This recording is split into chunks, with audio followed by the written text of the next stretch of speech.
Serving Singles, episode 12. Today we're going to be doing cornbread without corn, even though I feel like I shouldn't have to say that.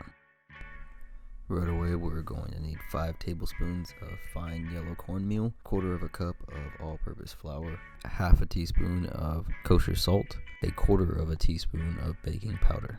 And just make sure that's all mixed up before moving on to the next step.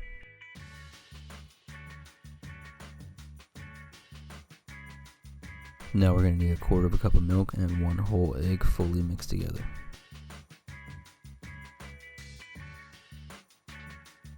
Now we're going to need 2.5 tablespoons of butter slightly melted.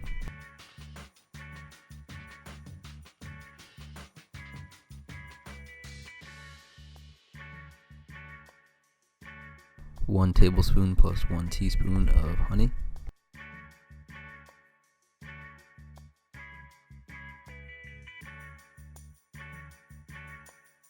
And just make sure that's all mixed up before the next step.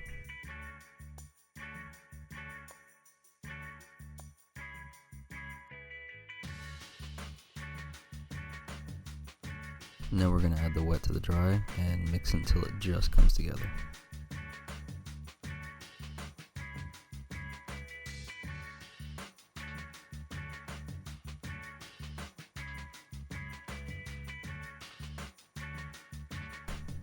This is going to cook at 400 degrees for about 20 to 25 minutes.